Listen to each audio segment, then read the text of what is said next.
श्री स्वामी समर्थ. तनुजा, वास्तु consultant, न्यूमरॉलॉजिस्ट. आपलं शरीर पंचमहाभूतांनी 5 एलिमेंट्सनी बनलेलं आहे. प्रत्येक ग्रहाचा आपल्या शरीरावर जो प्रभाव आहे तो प्रत्येक वेळी जाणवतो, कारण आपली ॲज पर कुंडली ग्रहांची जी परिस्थिती असते ही आपल्या कर्मानुसार असते.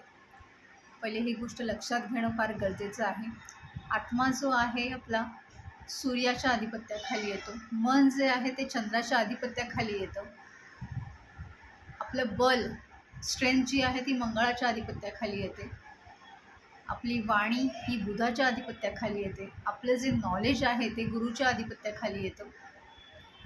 आपलं ओज, तेज आणि सौंदर्य जे दिलेलं आहे ते शुक्राच्या आधिपत्याखाली येतं.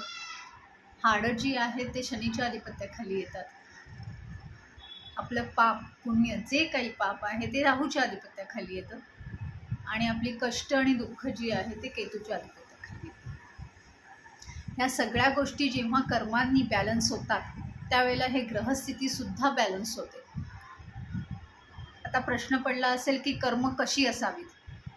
ही प्रत्येकाने ठरवायची. आपण ज्या क्षेत्रात आहोत, आपण ज्या ठिकाणी आहोत तिथे प्रत्येकाच्या आयुष्यामध्ये कमी जास्त पद्धतीने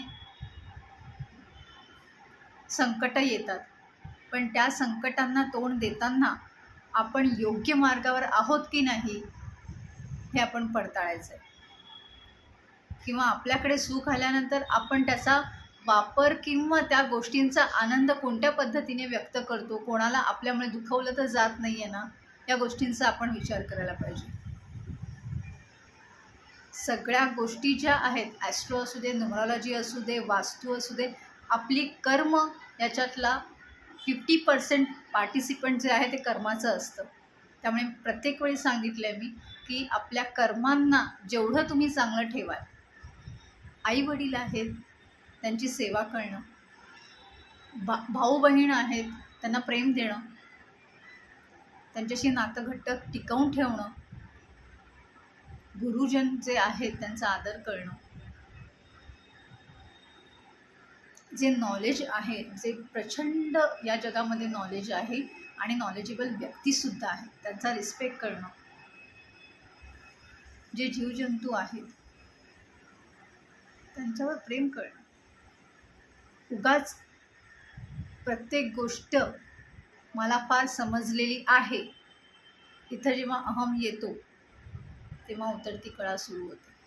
आपल्या प्रत्येकाला नॉलेज घेण्याची खूप गरज आहे आणि ते आयुष्यभर नॉलेज जे आहे घेत राहणं, शिकत राहणं फार गरजेचं आहे. कारण प्रत्येक व्यक्तीमध्ये, प्रत्येक गोष्टीमध्ये काही ना काही चांगलं ठेवलेलंच आहे आणि ते आत्मसात करणं फार गरजेचं आहे. त्याचा योग्य पद्धतीने समावेश असणं आपल्या आयुष्यात खूप गरजेचं आहे. त्यामुळे नक्की लक्ष द्या या गोष्टींकडे की कर्म खरंच खूप महत्त्वाची आहेत.